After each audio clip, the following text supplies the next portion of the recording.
What happened to Kyle Crane? If you played the original Dying Light, you'll no doubt be intimately familiar with Kyle. Jade, who's your friend? Kyle Crane. Kyle was the badass, endearing main playable character of the game, and unlike the silent protagonists of the era, Kyle not only had a voice, but also a personality that clearly resonated with players. Oh shit! No, Raheem, stop! Raheem, it's me! It's me, kid, it's Crane! Oh, Jesus! Raheem, stop!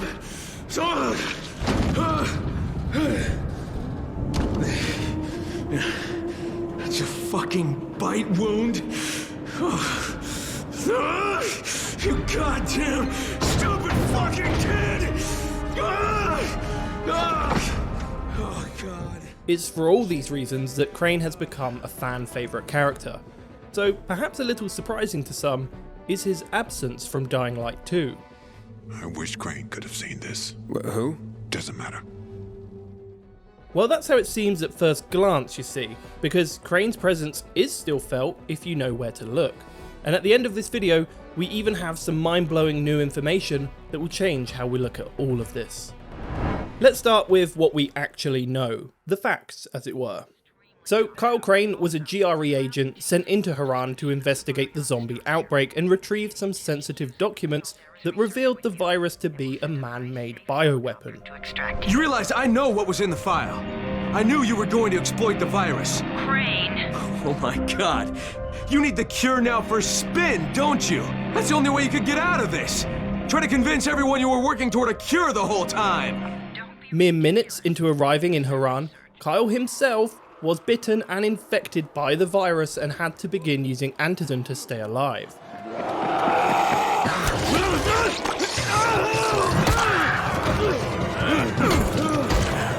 However, it's important to note that this is just a suppressant. It doesn't cure the virus. So I'm supposed to get a vaccine? What? No, suppressant. It's called Antizin. Suppresses the symptoms. Here, sit. Antizin postpones the inevitable. Best the GRE could do. Later, in the following DLC, Kyle travels outside of the city to aid in the development of a cure. Yeah, listen, your one-eyed delirious patient, he was telling the truth. There is a way out. Maybe what he said about people who don't turn is true. He died this morning, Kyle. The fever got him. During his quest, Kyle encounters a sentient volatile called the Mother, and learns of an elixir which can be used to create more sentient volatiles. You see, breathing the fumes is one thing, but drinking the liquid is something else entirely. From here, the player is given two choices. The Mother asks Kyle to end it all by detonating a nuke, killing everyone and ending the outbreak once and for all. Emergency lock override accepted. Preparation of nuclear warheads in progress. 10, 9, 8, 7, 6, Thank you, 5, God. 4, 3, 2, 1.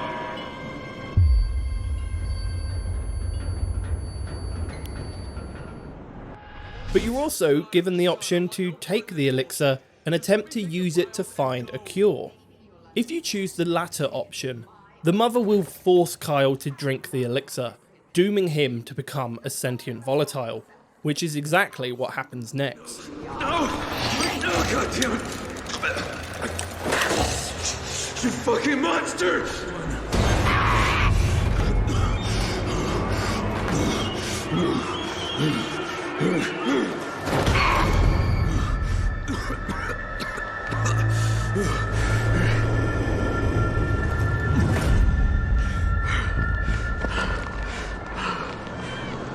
Where am I?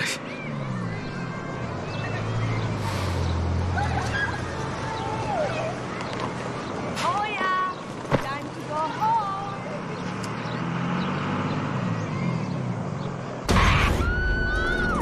What? What's going on?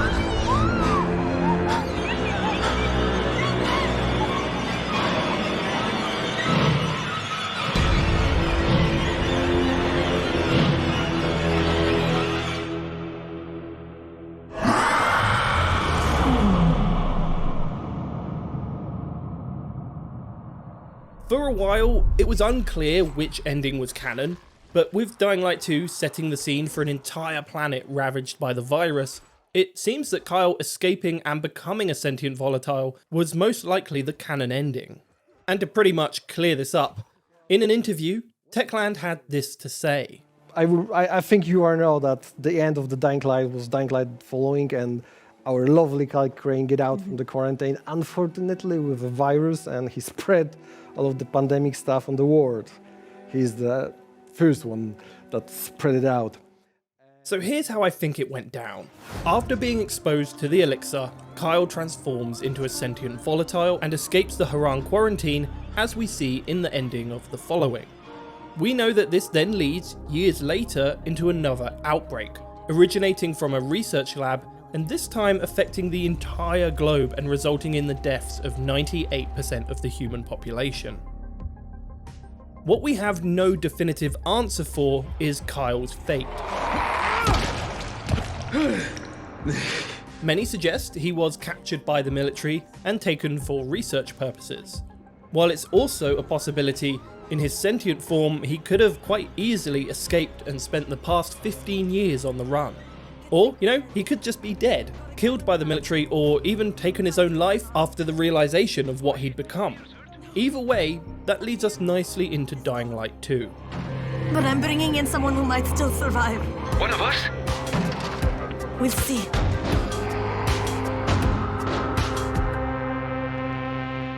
Before we continue, I just wanted to say thank you for watching, and if you've been enjoying this video, I'd really appreciate a like, a comment, and of course subscribe. I make gaming content like this all the time in loads of different games, whether it's Dying Light, Dead Island, or something newer like Starfield. I'll have content that you'll want to see. So now we're into Dying Light 2, and from what we've discussed so far, it seems pretty much up in the air as to Kyle Crane's current status. And unfortunately, Dying Light 2 hasn't yet given us a straight answer. But that's not to say Crane's influence can't be felt in a few spots. At the very beginning of the game, after exploring the house alongside Spike, the two of you will take a break, share a beer, and admire the sunset. During the subsequent conversation, Spike will make direct reference to Crane. Who would have thought the end of the world could be so peaceful? At least until night falls. True. I wish Crane could have seen this. Who? Doesn't matter. This moment definitely appears to have stuck with Aiden, as we can see later in the game if you find and speak to the Liquidator. Welcome, Aiden. Hi. Do we know each other? You could say that. Been here and there, heard this and that. You can do amazing stuff, almost like Kyle Crane.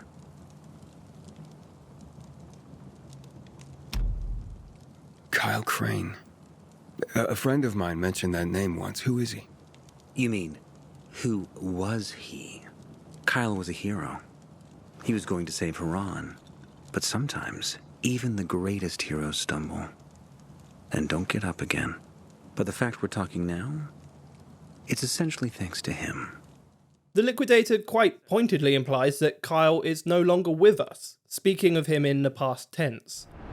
Now, while that could mean he died after the events of the following, it could also mean that the Kyle Crane that we knew is no longer with us, and something else has taken his place, further supporting the idea that he's out there somewhere as a sentient volatile.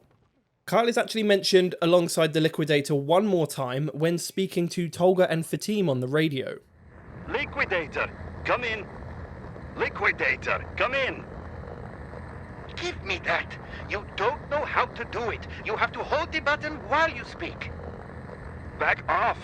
I'm holding it, aren't I? Do I look like that monkey, Kyle? I know how it works, Fatim. Throughout Dying Light and the following, Crane did work closely with Tolga and Fatim, so it's not too much of a surprise to see him mentioned here. But this reference does little to answer our lingering questions. The final place we can see reference to Crane in Dying Light 2 is in the southeast of the city. A suspended shipping container hides a shrine dedicated to the memory of Kyle Crane.